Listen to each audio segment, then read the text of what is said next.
Não lembro como é que a gente começou. Não, mas eu vou então contar já, emendando, porque a gente estava falando aqui antes, de uma história bizarra que aconteceu. Quando eu fazia breu, a peça começava no breu mesmo. Sim, sim.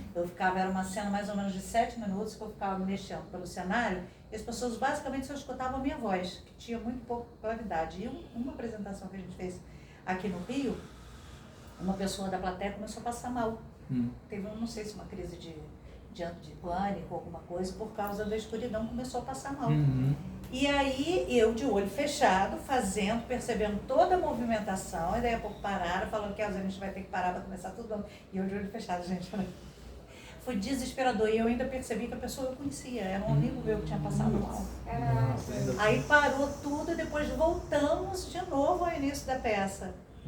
Esse dia foi assim... muito impressionante. Eu falei assim, gente, depois disso já caiu o cenário nas minhas costas. Essa é maravilhosa, o infantil que eu fui fazendo num shopping em Niterói, naquele Bay Market. O cenário era todo de tecido, então virou como se fosse uma vela de navio, né? E aí então, eu fazia uma narradora da história, sentada num banquinho, de repente quando eu levantei do banquinho, me aproximei da plateia para falar o que eu ia falar, eu só vejo a plateia assim... Eu falei, gente, o que aconteceu? O cenário tinha feito assim, atrás de mim. Eu levantei, o cenário veio comigo, assim, ó. Pá!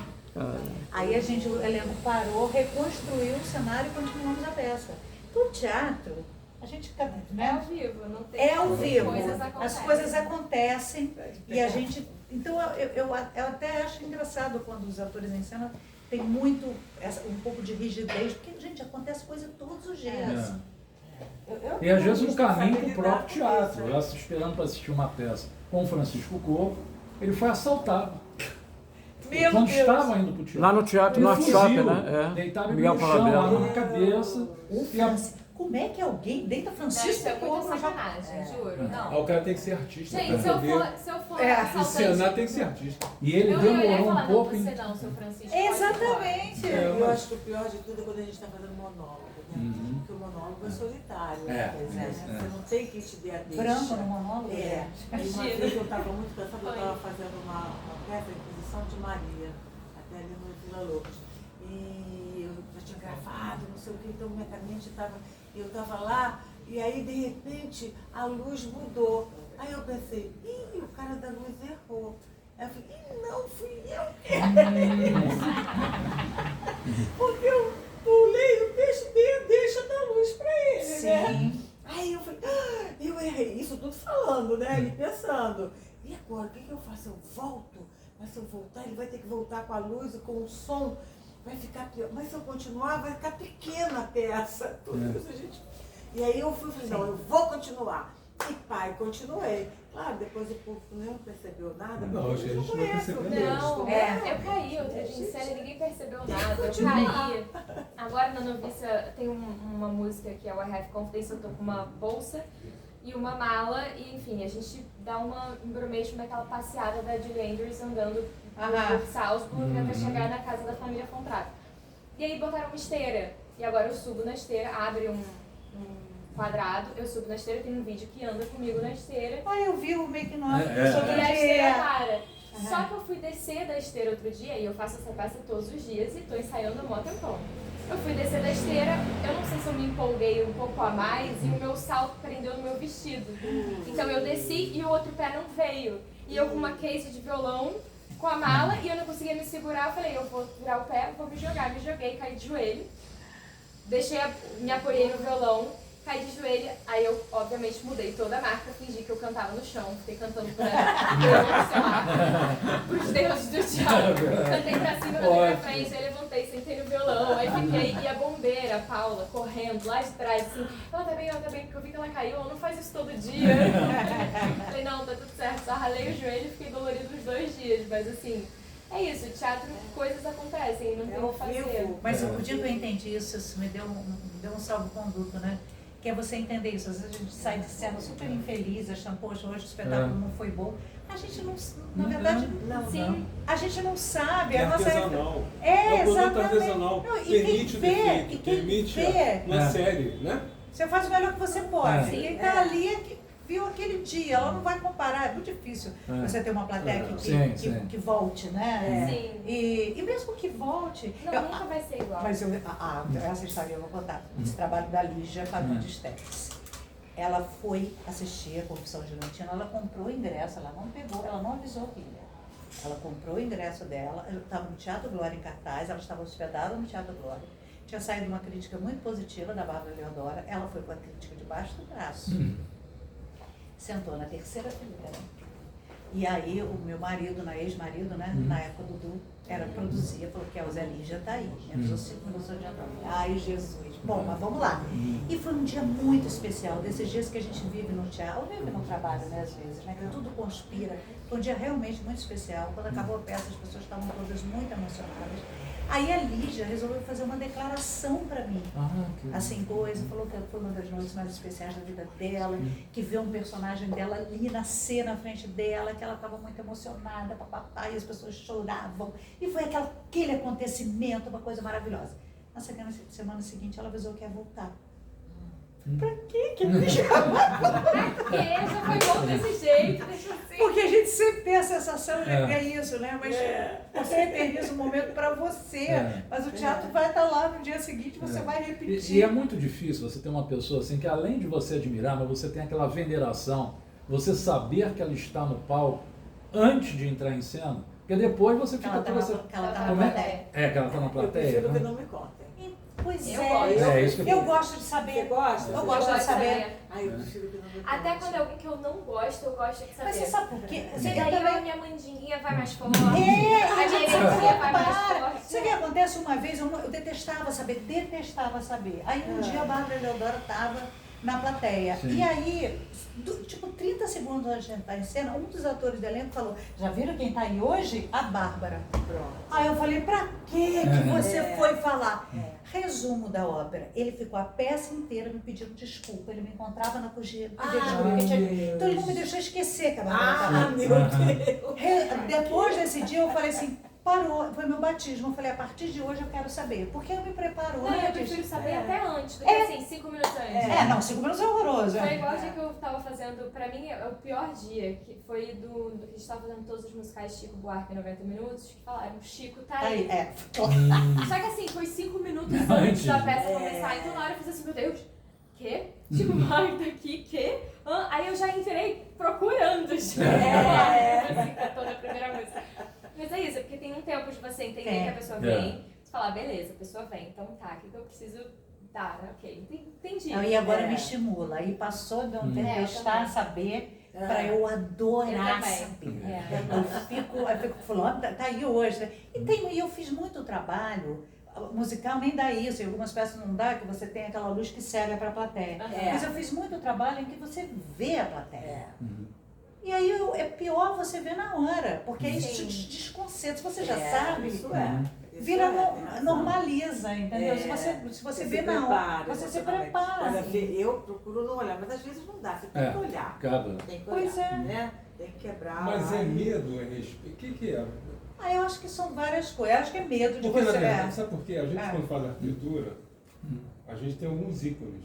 Mas, por outro lado, a gente, quando se forma, a gente, agora ele deixou de ser meu professor, agora é meu colega. É verdade.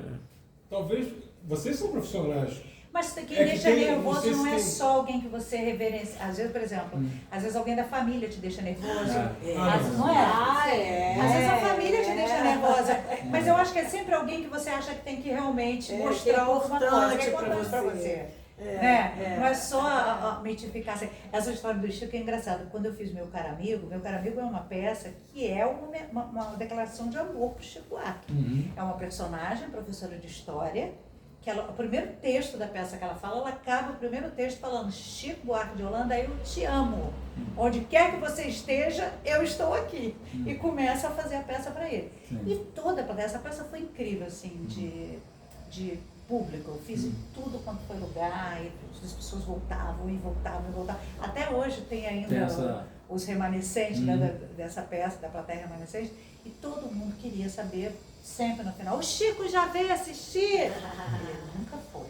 Aí um dia, eu olho para a plateia, tô no meio da peça, olho para a plateia, um monte de gente com a máscara do Chico Buarque. Ai, que maravilhoso! Esse dia eu quase me desconcentrei pra falar. Que lindo! Ele não veio, mas a gente está aqui. Agora, isso em termos de coisas agradáveis, né? Mas, por exemplo, eu estava citando o exemplo do Francisco, que passou por esse assalto, ele chegou atrasado ao Teatro Norte Shopping. Depois da peça, era uma comédia, ele contracenava com o Chico Terreiro, tinha uma pegada também de musical ali. E após o espetáculo, ele vai e conta. Aí é que a gente fica sabendo, ele conta o que se passou com ele. Então, e a gente, nossa, mas ele não deixou transparecer. Quer dizer, até que ponto isso é muito difícil para o artista? Por quê? O Diogo Vilela, recentemente, contou, até naquele programa Sem Censura, ele estava contracenando com Henriette Morinot, era já o final da peça do Ensina-me a Viver, e ela começa a ter um infarto no palco. E ele percebe que ela está transpirando muito e tal, ele chega assim e fala, madame, não interrompe, continua. Falou para continuar. E ele com aquela cara, outra atriz, agora me foge quem foi, a Natália Tinder, olhou para ele assim e disse, não, madame quer continuar. Mas ele ficou assim, mas se acontece, como é que eu vou ficar com a minha consciência em relação a isso?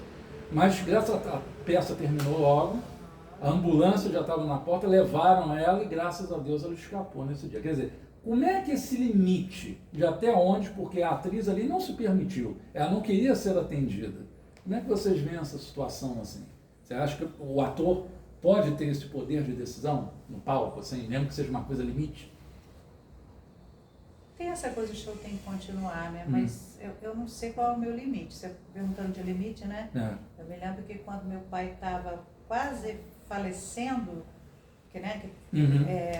eu falei, eu não tenho condição de entrar em cena. Sim. Porque tem essa, né? Digamos que o limite máximo é quando você perde alguém muito querido. Eu tenho o meu limite. Eu não acho até em respeito ao público, sabe? Porque aí não vou ser eu que vou estar ali. Eu, artista, né? Porque a gente entra de toda maneira. Eu tive um professor de escola de teatro, foi muito importante para mim. Ele era até do cinema, Sérgio Sanz. E ele falava uma coisa assim, ele falava assim, gente, vocês não tem como deixar uma placa na porta do teatro dizendo, hoje eu estou menstruada, briguei com meu namorado, estou com dor de cabeça. Meu pai está no CTI. Não tem isso. O público vai ver aquilo ali, não importa. Então não usem isso. Usa isso como alimento que você vai fazer, mas não como justificativa. Então eu acho que isso tem. Eu acho que é importante que o artista saiba lidar com tudo, porque o público né, não sabe. Mas eu não sei se eu sou capaz de sobreviver a tudo, entende? Eu não sei. Também não sei não, viu? Meu pai estava no CTI uma época, eu estava fazendo uma peça, viajando pelo Brasil, e aí a colega que estava ensinando comigo falou, mas a gente tem que continuar, aconteça o que acontecer. Eu falei, calma aí, não é assim também, né? Eu não sei se meu pai precisar de mim lá, eu acho que eu largo tudo aqui, porque tem uma coisa aqui dentro que é muito forte, né? Então, assim, eu também uma vez eu passei mal, eu estava passando, fazer um espetáculo em Saquarema, e o teatro tinha acabado de ser pintado, estava tudo fechado, um cheiro de tinta muito forte, sabe? E o camarim não tinha janela, e aí eu fui pra cena, e na cena eu comecei a me sentir mal, comecei a ficar meio tonta, assim, aí eu falei assim, peraí, Casarré, que estava fazendo a cena comigo. Boulder, Casarré. Eu falei, peraí, Casarré, eu não estou me sentindo bem. Falei isso assim. Aí ele falou, com o personagem. Então vai lá pra dentro. Aí a plateia, uma pessoa falou assim, mas não vai parar não, né? Porque eu falei, eu não estou me sentindo muito bem. Não, vou cobrar que o público adora quando a gente erra, mas né, não vai parar não, né? É sério. Aí eu, tá bom. Aí fui lá pra dentro, bebi água, não sei o quê, melhorei e voltei. Mas eles são faz também. parte do ser humano. Faz, não, e a plateia adora. E a plateia adora. Se você erra, a plateia adora. Tem inclusive alguns atores e atrizes que usam isso como recurso em cena. Finge que erraram. Eu já vi isso acontecer. Finge que riu, que não conseguiu controlar. Inclusive um quadro de erros de gravação, né? Fazia muito sucesso, erros de gravação. O show que era famoso, erros de gravação. Era falha nossa. Daí pra cá que começou essa coisa, né? Aquele programa do Miguel Falabella também sai de baixo, né? Que errava muito também. Que até desarmava o erro ali mesmo, né? Porque via o que gostava. Mas você sabe que eu estava pensando aqui, tem uma coisa que o momento da cena é muito mágico mesmo, né? Assim, você tá com febre, você esquece, você tá com dor, você esquece. Tem um lugar ali, eu já fiz, eu quando estreiei o Rasga Meu Coração, eu estava com dengue hemorrágica. Eu descobri depois. Mas eu lembro que eu estava me sentindo muito mal, eu ficava na coxinha, falava, meu Deus, eu não vou conseguir entrar em cena, eu entrava em cena, saía precisando, não vou conseguir entrar. Né? Então quando eu fiz o Todas as Flores, meu filho estava internado quando eu comecei a gravar. Eu, inclusive, quase não fiz a novela em função disso. Mas aí depois, quando estabilizou, que o risco maior tinha passado, eu comecei a gravar. Quando eu estava gravando, e olha que é a maior dor que eu já senti na minha vida. Né? Você ter um filho doente é uma loucura. Mas quando no momento da cena, a gente entra realmente numa outra realidade.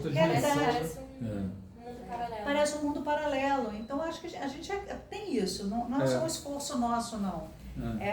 Faz parte do ofício, né? E essa é uma curiosidade que eu tinha em relação a Todas as Flores, porque o seu personagem estava arrebentando, as pessoas estavam, tanto que na semana em que a sua personagem morreu, foi um estrondo de audiência, em cima só se falava da tua personagem. As pessoas ficaram muito chateadas. Aí eu fico assim, foi uma comoção, entendeu? Então, havia planos do autor manter você por mais...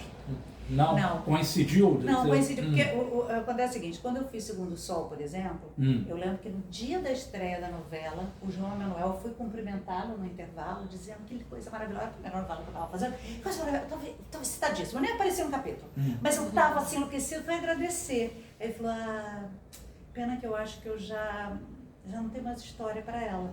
Não tinha nem estreado na novela. Já matei essa pessoa. Já matei. Aí eu falei, uma ducha de água fria. Só que a novela estava no ar, essa coisa de você estar gravando, e a personagem fez muito sucesso. Então não só fiquei na novela até o final, como eu ganhei uma nova história. Ganhei namorado, entendeu? Casei na novela, a personagem teve torcida. Todas as Flores não, a gente gravou e depois foi ao ar. Então, quando foi determinado que ela ia morrer, ela já ia morrer. Entendeu? Então, quando foi ao ar, já estava decidido. A novela foi ao ar, faltava gravar uma outra coisa só. Então, não tinha mais como voltar atrás, entendeu? Quer dizer, quero eu acreditar que se tivesse no ar, as pessoas diriam, não pode ser, e eu teria voltado. Isso é muito bom nessa obra aberta. Isso é uma pergunta que eu queria fazer para as três. Vocês acham mais interessante para o ator a obra pronta, antes do público assistir, ou enquanto o público está assistindo? Porque entra aí não só a questão do público, né? Hoje em dia você tem a opinião de uma entidade chamada patrocinador, que interfere, inclusive, no roteiro da novela. Eu já entrei numa novela assim, pela janela, porque eu ia fazer uma outra coisa, não tinha, enfim, entrei ali, não tinha casa. Quando o personagem não tem cenário, você pode dançar a qualquer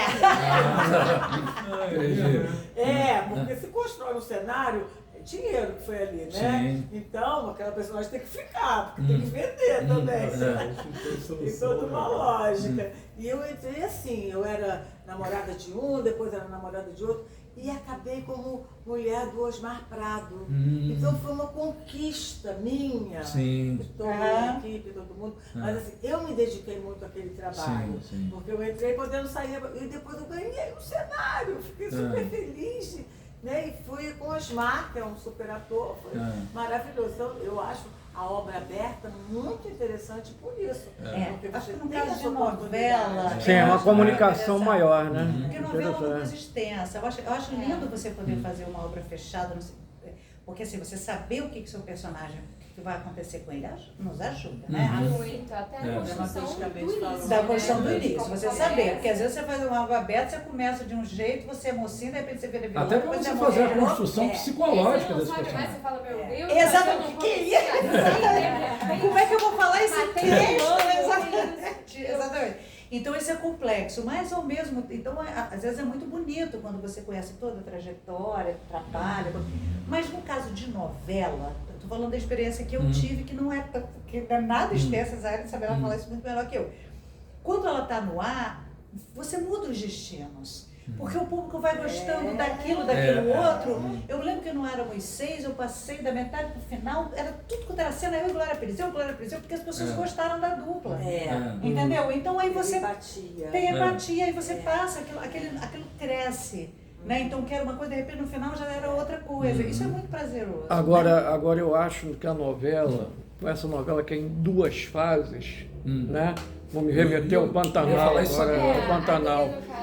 Às vezes você tem, por exemplo, a primeira fase é quase uma obra fechada. A Malu no Pantanal foi muito bem e a atriz que veio substituir também foi muito bem. Mas existem casos que a pessoa fica fixada naquele ator que fez a primeira fase. Como é que você vê isso, Malu? Mas você vê, até o próprio Pantanal, que eu fiz a Camila Morgado mais jovem, a gente teve um estudo junto, a gente combinou de fazer de um jeito, né, de como a personagem seria, pra não ser uma personagem, porque na época que teve o primeiro Pantanal foi a Carolina Ferraz que fez a primeira fase. E era um dos primeiros trabalhos da Carolina que arrasou. Mas é isso, ela fez uma personagem mais ingênua, mais romântica, era o que era possibilitado para ela fazer na época. E a gente achou mais interessante fazer uma personagem um pouco mais dúbia, mais misteriosa, mais estranha, mais esquisita, se era boazinha ou não era boazinha, que as pessoas ficassem na dúvida. Só que, como a parte dela era aberta, acabou que a Camila foi encaminhando para um enredo que virou uma parte um pouco mais cômica em determinado momento da novela, junto com a Karine. E aí se perdeu um pouco aquele início, aquela magia do início. Mas o que é normal, porque isso, o público também ele vai trazendo outras coisas, foi o que a Pelso falou. Às vezes você começa como mocinha, do nada você vira vilã e recebe um capítulo que você matou alguém. Você fala, gente, peraí, meu Deus, peraí. Isso, outro dia eu li alguém dizer isso, que todo vilão de novela, a solução é ser louco. É tanta coisa disparatada que você tem que fazer, que é melhor dizer louco logo, porque aí, entendeu? Todo vilão é maluco. Agora é a minha outra personalidade que está falando. Mas você quer ver uma coisa? Tem uma coisa também, não só da interferência da plateia, como você se vê no ar, você também vai um pouco se moldando. Eu, por exemplo, acabei de gravar Dona Beija. Eu não tenho a menor ideia. Claro, a gente tem por experiência, eu sei mais ou menos o que eu vou, mas uma coisa é o que você acha que você fez audiovisual, então é isso. Você acha que você fez uma coisa, a câmera mostrou outra. E aí, como é que acontece isso? Vocês se veem depois, assim, gravou, vocês se enxergam, vocês criticam, porque é complicado eu acho péssimo você se vê uma filmagem, mas eu não sei. Não, e tem atores que não se veem nem gravam. Tem atores que não se assistem. Que é normal, né? Acho que é do mundo normal. Eu amo me assistir, eu odiava, mas hoje em dia eu adoro. Eu odiava, eu ficava com vergonha, eu falava, não. E agora? Hoje em dia eu fico assim, nossa, foi boa essa foi maneira. E quando é ruim, horror. Gente, Malu igualzinha. Por que fez isso? Eu sou igualzinha. Eu olhei nessa hora.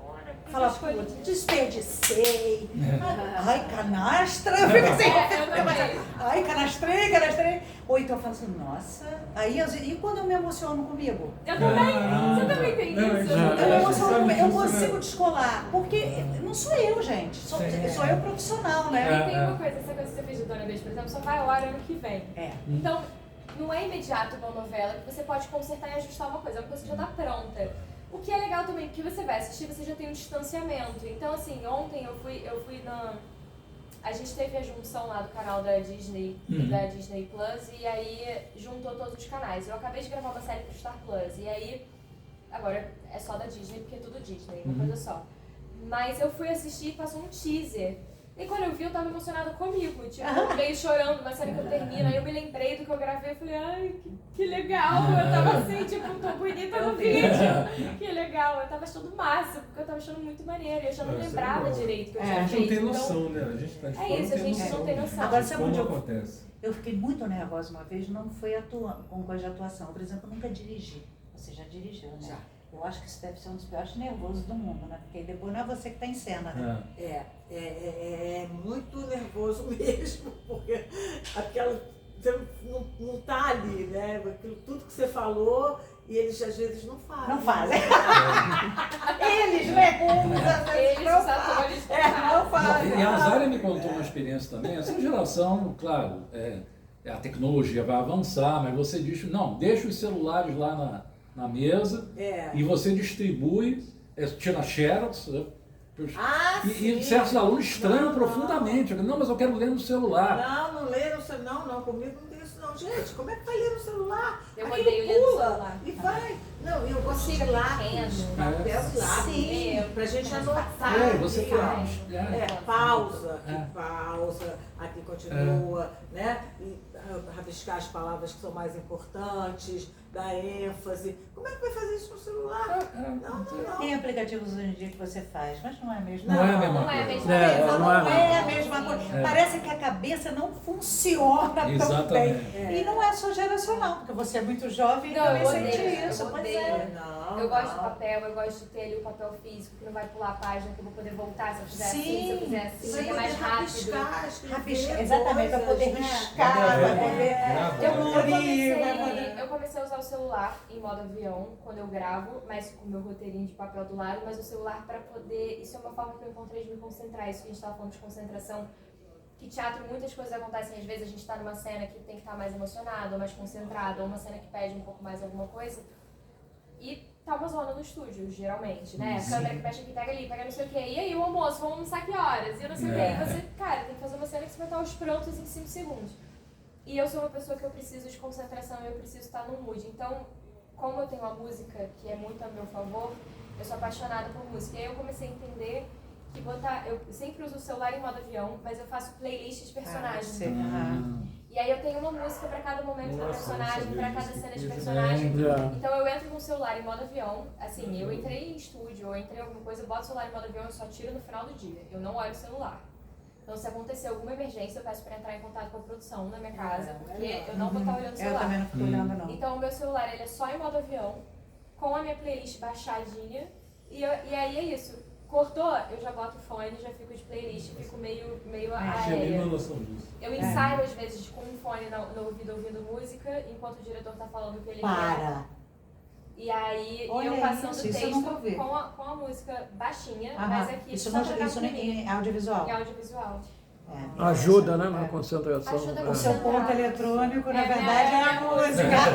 Pra dar uma concentrada. Sabe, quando eu fiquei uma vez que eu fiquei muito nervosa, eu me lembro que eu tomei um porre, inclusive, de tão nervosa que eu estava, que eu participei porque eu gosto de pintar, e eu faço também umas esculturas de arame. É o que me restou da coisa assim. Já pode expor aqui. E aí, não, quando falando disso, eu fiquei pensando, será que eu pego? Mas eu agora estou tentando voltar a produzir coisas, porque eu não tempo sem fazer nada, porque o trabalho me consome muito tempo, e a vida, e aí eu fiquei sem produzir nada, agora estou com vontade de produzir coisas. E aí eu participei de uma exposição coletiva num casarão lá no Cosme Velho, de mulheres. E aí foi isso, você expõe um quadro, a pessoa para na frente do seu quadro e fala coisas sobre o seu quadro.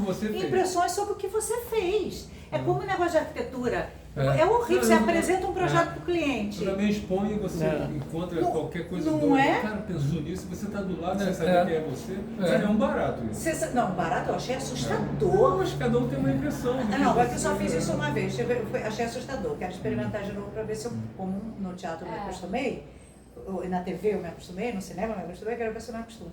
Mas eu lembro uma vez em especial que foi uma senhora muito rica que tinha adorado uma peça minha.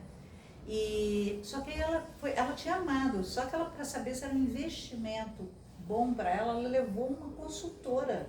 E a consultora aconselhou que ela não comprasse porque eu não tinha nome.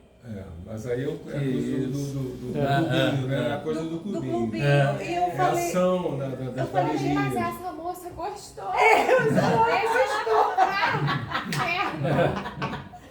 Eu, na época, estava dura. Precisando vender aquele. Poxa vida! Mas sabe quem comprou esse trabalho? Natália Dil. Eu estava ensaiando uma peça com ela e aí eu estava muito dura, gente. Nossa, vamos passar por aí. Deixa eu tirar uma curiosidade. A gente está passando aqui, né?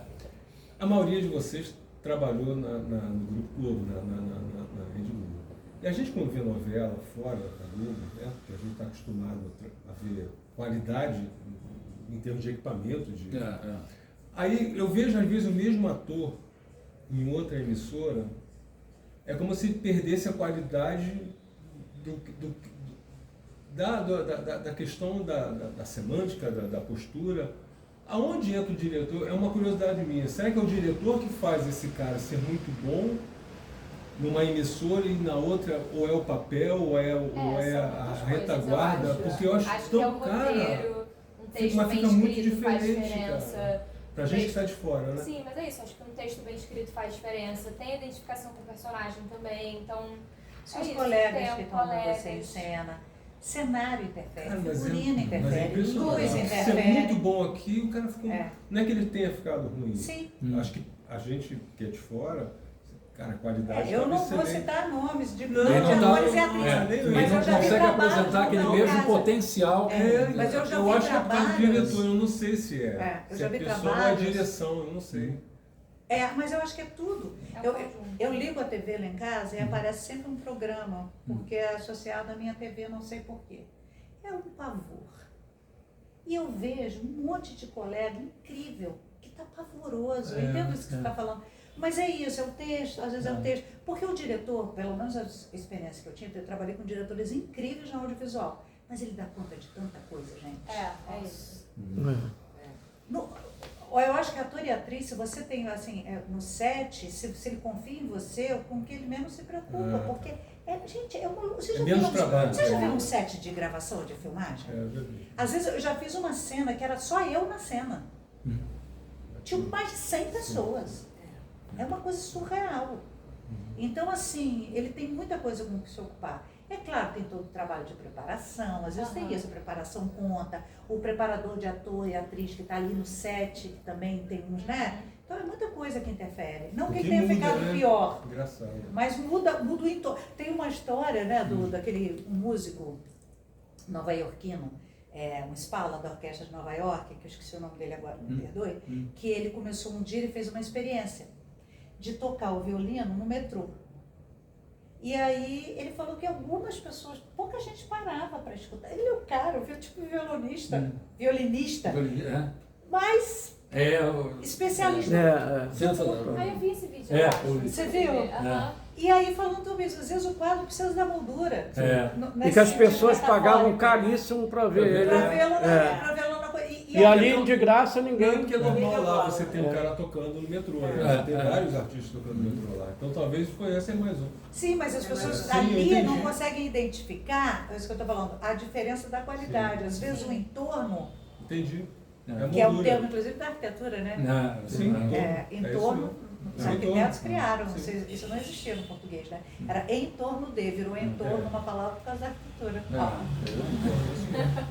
E Zairo, uma coisa que me chama muita atenção, as pessoas que têm cursos de teatro hoje em dia, né? Como é que é administrar o lado da empresária com o lado da professora que gosta de estar dando aula? Onde que pesa mais, por exemplo, você... caramba, eu estou destinando tanto tempo a ser empresário que eu estou deixando o prazer de dar aula de lado, estou até diminuindo. Isso aconteceu com você, não foi? Isso aconteceu comigo e eu tomei uma decisão, que foi o ano passado, né? Eu planejei o ano todo para abrir mão desse lado administrador. Sim. Então, o que eu tive que fazer? Porque a minha escola começou a crescer, eu tinha um curso de teatro porque eu não queria ficar parada.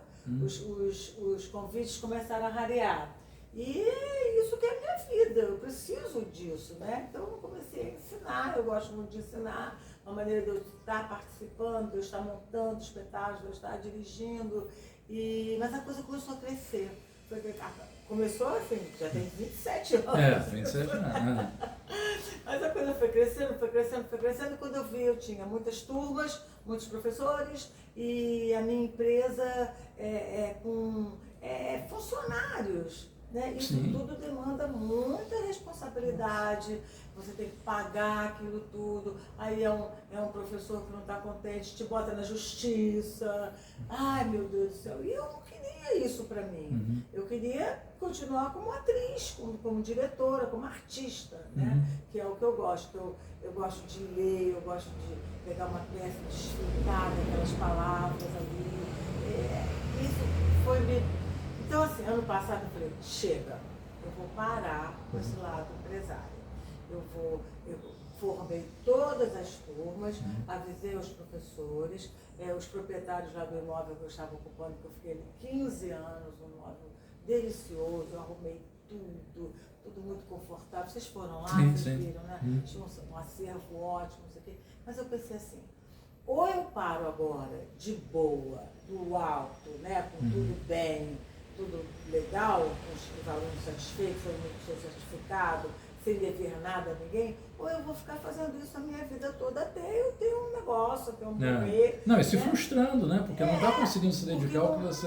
Porque porque o que eu gosto mesmo... Curte mais, né? Aí eu tinha que resolver pepino, né? Porque é isso, e aquilo, e não sei o quê. E aí, assim, como você tem um gasto enorme, você tem que estar sempre tendo mais turma, tem que estar sempre captando mais alunos. Eu falei, não, eu vou parar com isso, chega. E parei. Foi ano passado, em novembro, eu entreguei tudo, né, que eu tinha que entregar. Passei dezembro e janeiro planejando, e aí eu tive propostas de fazer peças de teatro, não como atriz, mas como diretora, e participando de editais, e também como atriz, também fui convidada. Eu comecei a poder dar... Coisa que antes você nem tinha tempo, né, de pensar em se dedicar. Sabe? Eu falei, ufa!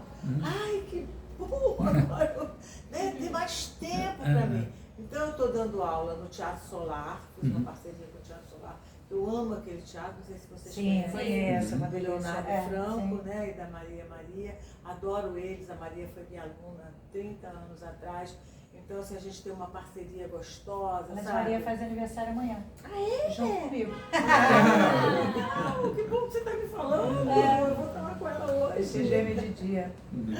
Então, assim, eu estou dando aula lá no Solar, estou super feliz, porque eu só estou com 2 turmas só.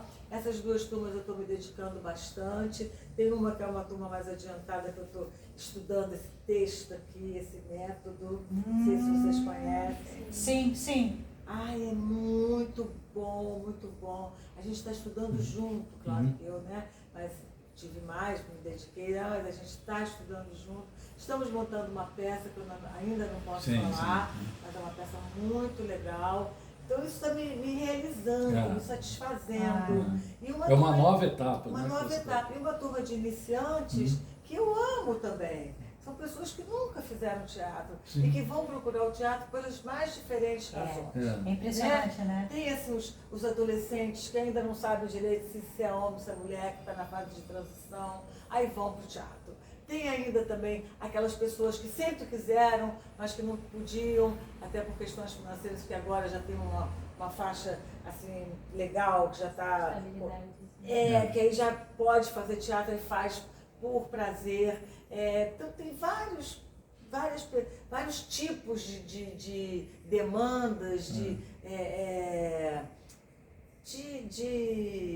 expectativas, né? Que não seja só a profissionalização como ator, mas de autoconhecimento. Isso, de autoconhecimento.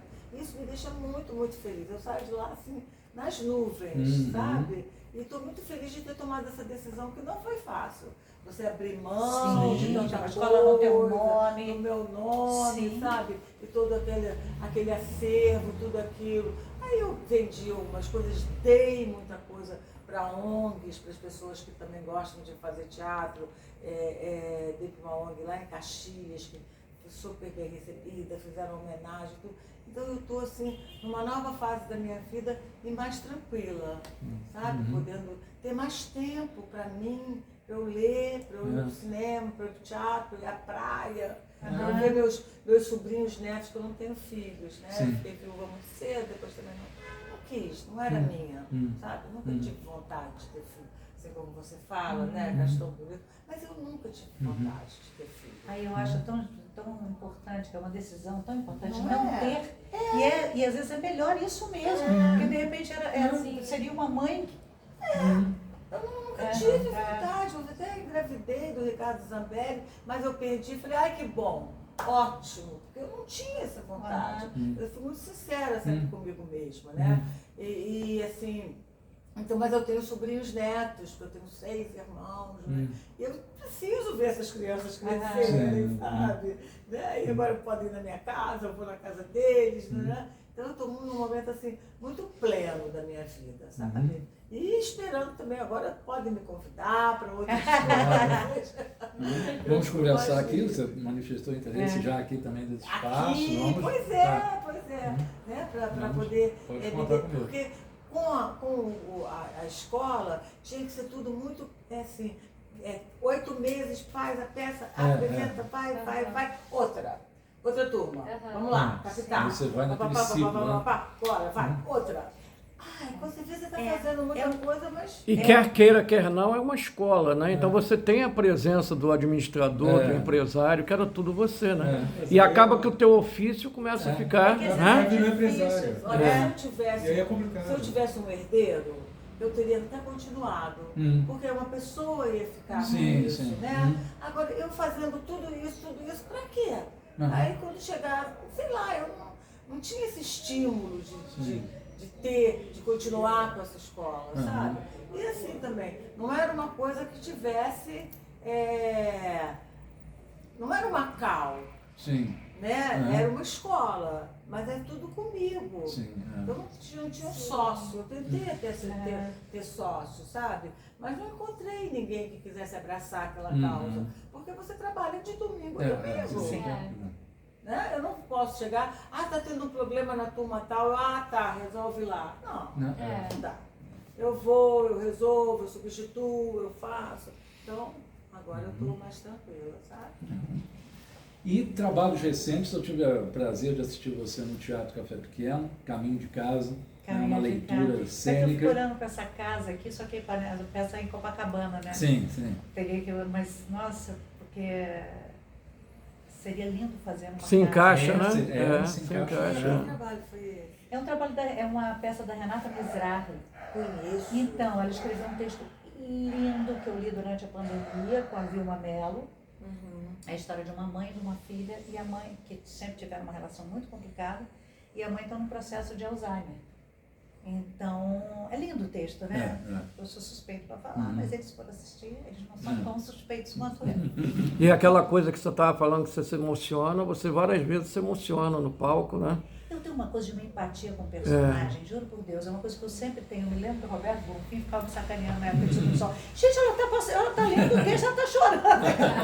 Porque eu me comovo com as histórias, entendeu? Então, é claro que se você vai para a cena, você instrumentaliza isso. Você vai ao teatro todo dia, então você não é uma coisa só que espontaneamente, né? Você monta a tua historinha do jeito que você quer contar. Você sabe os botões que você vai que apertar. você aperta, os que você desaperta, exatamente. Mas eu acho que esse primeiro contato é muito importante. Eu tenho muito isso, assim, né?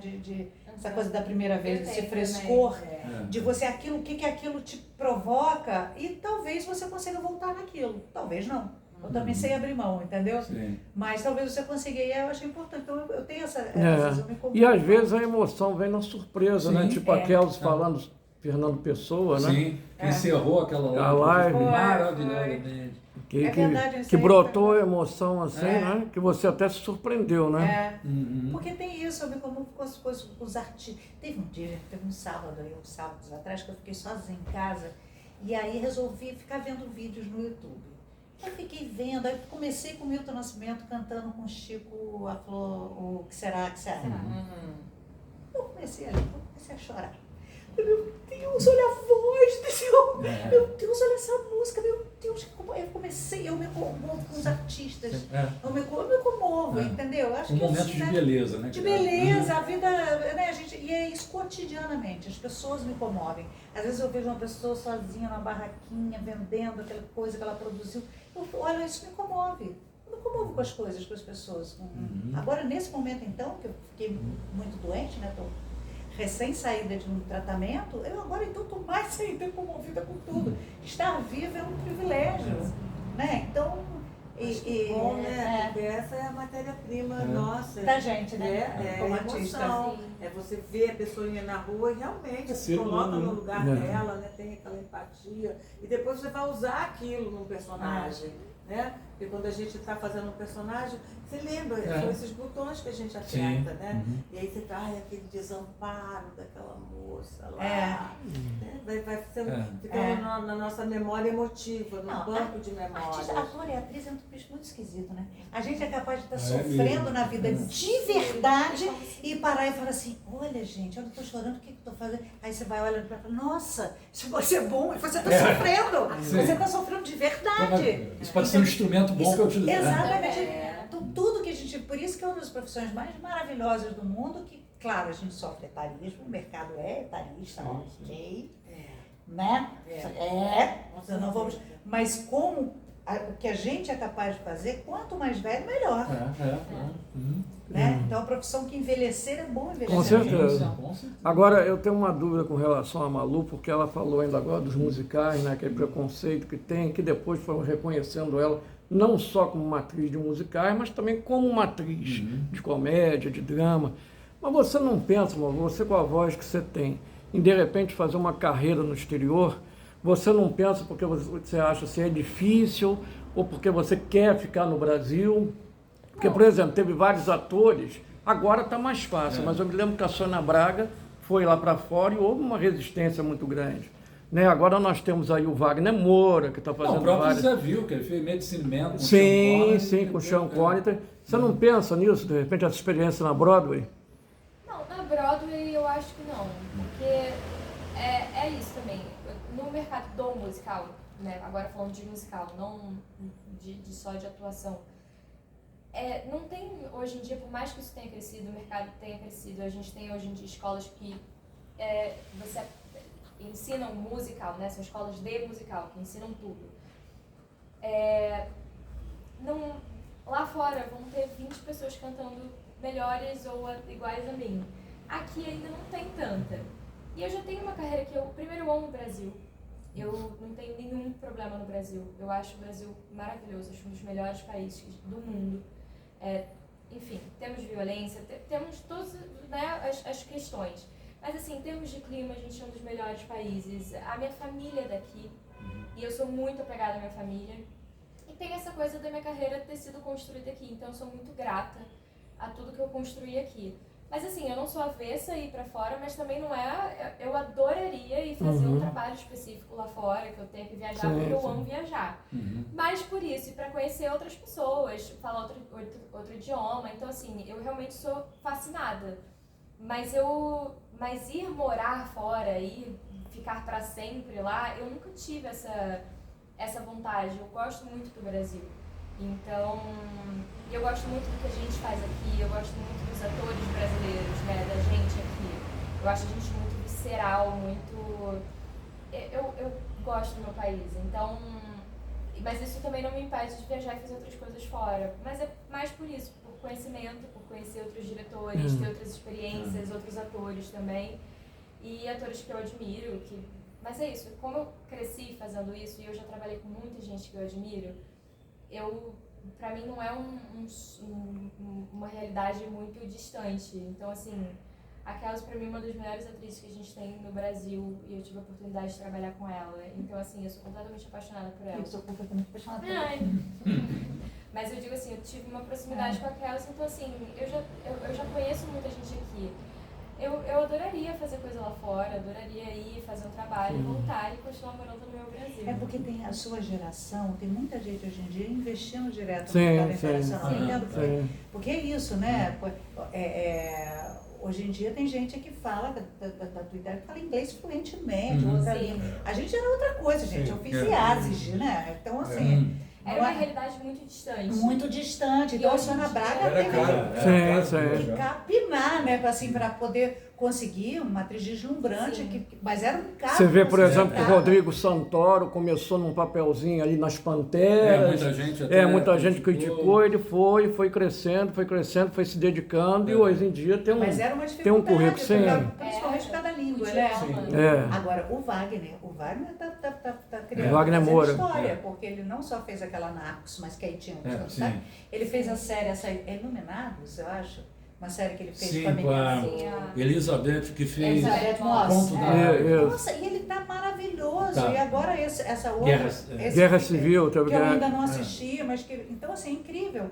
Mas é isso, né? Um projeto de vida. Você tem agora, quando o Malu fala...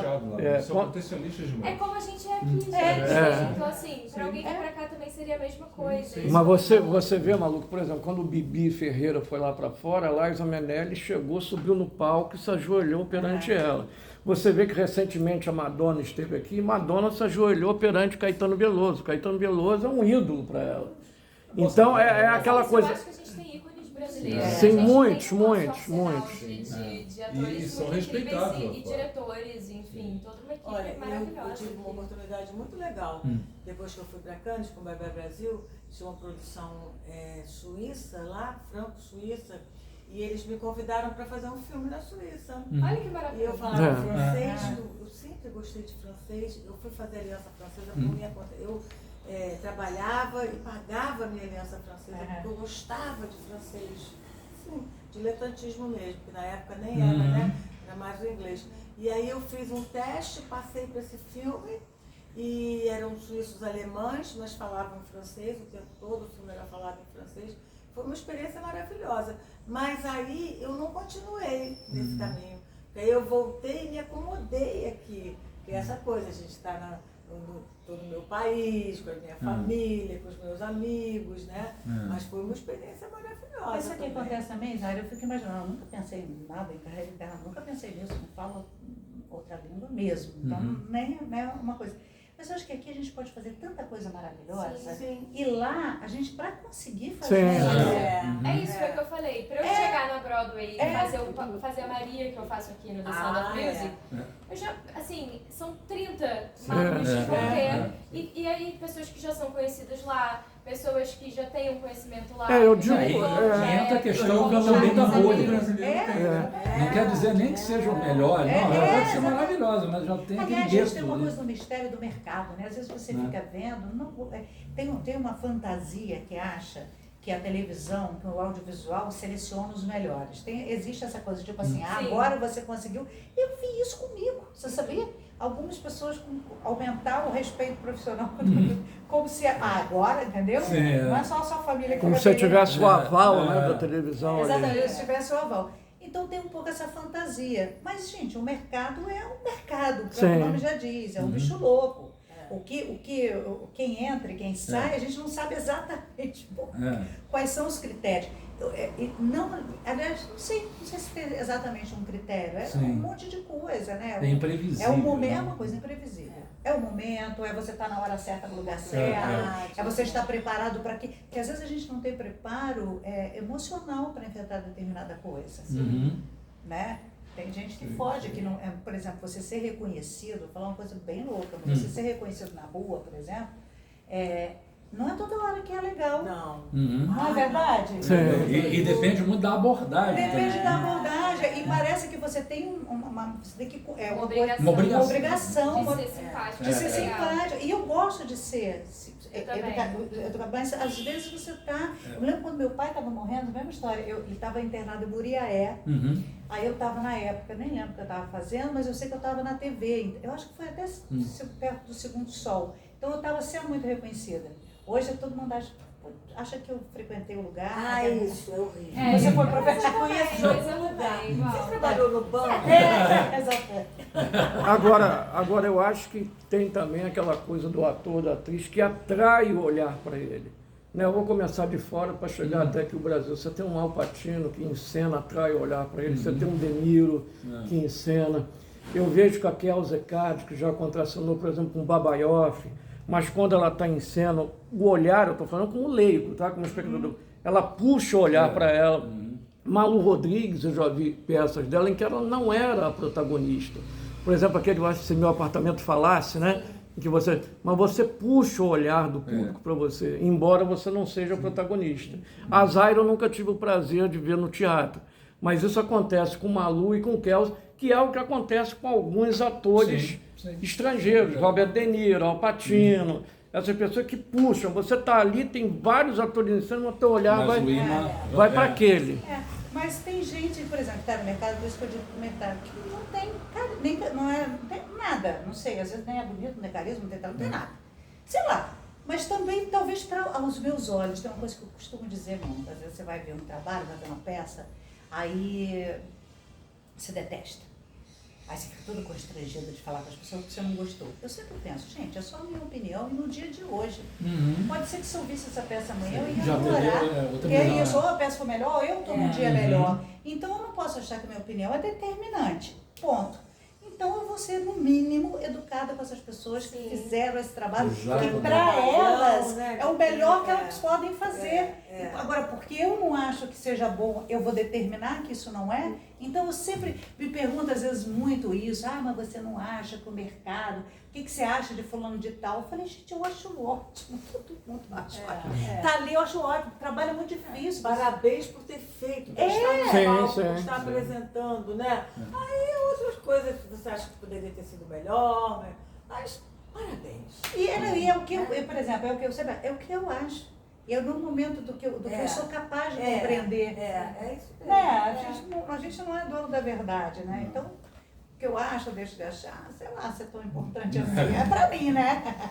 E Zaida, você já está um pouquinho...